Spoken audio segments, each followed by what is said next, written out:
मित्रों, जब एक बच्चा जन्म लेता है और इस संसार में अपनी आंखें खोलता है और वो माँ के गर्भ से बाहर आता है, तो वह उस समय ना तो किसी चीज को जानता है और ना ही किसी चीज को पहचानता है और ना ही किसी को समझ पाता है और ना ही किसी से कुछ पूछ पाता है। लेकिन क्या कभी आपने अपने जीवन में सोचा है कि आखिर बच्चा जन्म लेने के तुरंत बाद रोता क्यों है? इसके पीछे क्या कारण है और इसकी क्या वजह है?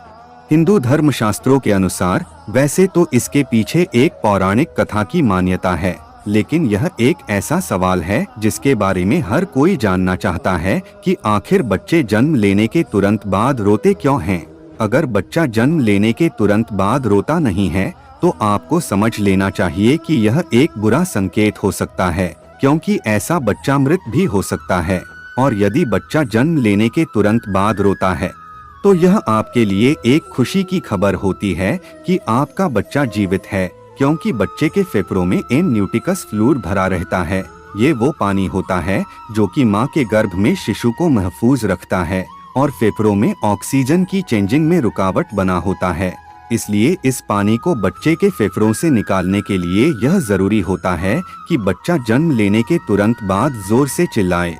बच्चे के चिल्लाने की वजह से ये एमनियोटिकस फ्लूइड यानी ये द्रव्य बच्चे के फेफड़ों से बाहर निकल जाता है और बच्चा सांस लेने के काबिल हो जाता है। अगर बच्चा जन्म लेने के बाद नहीं रोता है तो इस द्रव्य के फेफड़ों में होने की वजह से बच्चे को ऑक्सीजन न मिलने की वजह से बच्चे की मौत भी हो सकती है। हमारे हिंदू शास्त्रों के अनुसार ऐसी पौराणिक मान्यता है, तो आइए जानते हैं। हिंदू धर्म शास्त्र के मुताबिक जन्म लेते ही बच्चे के रोने की वजह के बारे में। बच्चे जब माँ के गर्भ से निकलकर पहली बार बाहर की दुनिया को देखता है तो रोना शुरू कर देते हैं। इस समय जब बच्चे रोते हैं तो उनके रोने की आवाज ऐसी होती है जैसे वह पूछ रहा हो कहाँ कहाँ। ऐसा इसलिए होती है क्योंकि धरती पर आने के बाद उसे लगता है कि वह कहाँ आ गया। वह परमब्रह्म से कहता है कि हे भगवान, मुझे फिर से इस संसार में कहाँ भेज दिया। लेकिन यह ईश्वरीय विधान है कि जो जीवित है उसे एक दिन मरना है और जिसकी मृत्यु हो चुकी है उसे नया शरीर लेकर पुनः पृथ्वी पर आना है। इसी तरह ब्रह्मा का सृष्टि चक्र चलता है। ब्रह्मा जी द्वारा सृष्टि रचना के क्रम में ही बच्चे का कहाँ कहाँ करके रोने का रहस्य छिपा हुआ है। वहीं हमारे हिंदू धर्म शास्त्रों में इस बारे में भी विस्तार से बताया गया है। हिंदुओं के पवित्र ग्रंथ विष्णु पुराण के मुताबिक जब ब्रह्मा जी सृष्टि की रचना कर रहे थे और जब वे स्वयं पुत्र उत्पन्न करने के लिए विचार कर रहे थे तो अचानक से उनकी गोद में एक नीले रंग का मायावी बालक प्रकट होता है। ये बालक रोते हुए ब्रह्मा जी की गोद में इधर उधर उथल पुथल कर रहा था। जब ब्रह्मा जी स्वयं उस बालक से इसकी वजह पूछते हैं तो वह बालक कहता है कि मैं कौन हूँ और मैं कहाँ पर हूँ। इस पर ब्रह्मा जी कहते हैं कि पैदा होते ही तुमने रोना शुरू कर दिया, इसलिए मैं आज से तुम्हारा नाम रुद्र रखता हूँ। ऐसी मान्यता है कि इस बच्चे के जन्म से पहले किसी बच्चे ने रोना शुरू नहीं किया था।